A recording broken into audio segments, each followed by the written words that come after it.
Hello, on this slide we'll be going over how can I collect money the tenants still owe me after the immediate occupancy hearing. You can request a money judgment for the court when the tenant has been evicted. This happens when the tenant either 1. Loses their case because they did not file an answer, so you get a default judgment. 2. Loses their case because they filed an answer, but they did not come to the immediate occupancy hearing. When this happens, you can ask the judge to strike or remove that answer, so you get a default judgment. Or, number 3, loses at trial. If the tenant appeared at the occupancy and was evicted, you must first have a trial before you can request a money judgment. If the tenants default, you must serve them with a document called an affidavit of damages and give them notice of any hearing to determine damages. You must serve them at their last known address. If the tenant has email, you can serve them by email. If the tenants are evicted, you will need to go to trial. Trial can be complicated, and it may make sense for you to hire an attorney to help you through the final stage. If you decide to do it yourself, you can learn more about the process by visiting the Utah State Court Self-Help resources on getting ready for trial. The QR code on the web page on this PowerPoint will take you directly to the web page. Or you can just Google the Utah Court Self-Help Center, getting ready for trial, civil cases, and it'll take you there as well. At trial, you can ask for a money judgment for rent, damage to the property, or both. After a judgment is entered, the tenant still owes the rent for the remainder of the agreement. However, as the property owner, you have a duty to reduce these damages by trying to rent the residence to someone else as soon as reasonably possible. You can also get judgment for 3 times the actual damage for the daily rent for each day the tenant occupant stayed in the rental after the notice expired, the forcible entry, repair of waste, and the amounts due under the contract.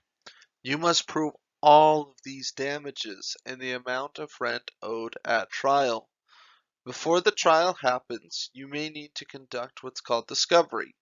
This is the investigation stage of the lawsuit where each side has a chance to ask questions of the other side. This help is how the parties get to the bottom of the issue the judge will ultimately decide. First, you have initial disclosures. You will likely have already sent things like the lease, a ledger or account statement, proof of payments, correspondence, and such. The tenant will also send you this type of information. This is evidence which each side presents to make arguments and prove their case. If it is not shared with the opposing side in the court, it cannot be used at trial. You can also make discovery requests.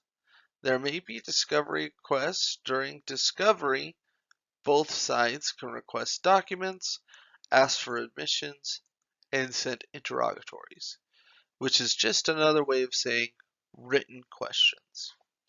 After discovery, you may want to consider filing a motion. This is where you can ask the judge to decide something.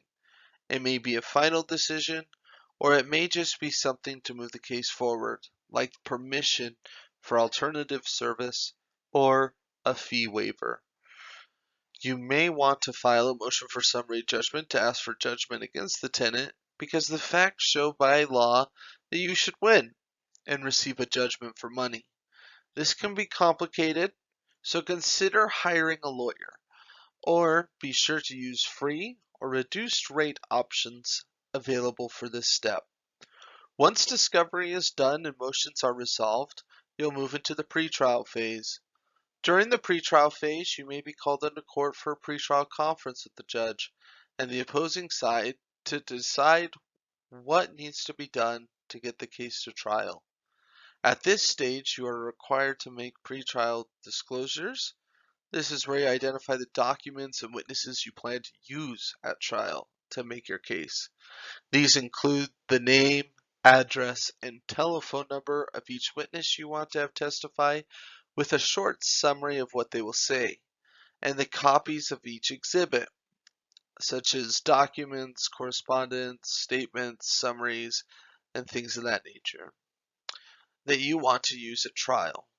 This must be exchanged with the other side at least 14 days before the trial. If you fail to do this with the other side and and the court with this information, then you will not be allowed to use this evidence or call these witnesses when you do get to trial. If you have still not resolved your case, you will have a trial. Sometimes the court schedules the trial automatically, but others you must request a trial. Then you will have a pretrial conference to see if settlement is possible and to discuss other important issues. A trial is not really like what you may see in TV or on the movies. They are not nearly as exciting. Each side makes an opening argument, presents witnesses and documents, and makes a closing argument. Following the trial, the court will make an order or judgment. This is when the judge announces the results of the case, who wins and how much is awarded for damages. That is then considered a final order and will resolve the case. Thank you for taking the time to watch and learn more about obtaining a money judgment. If you have more questions about this, be sure to use the options given in the video about free resources. Thank you, and we wish you the best.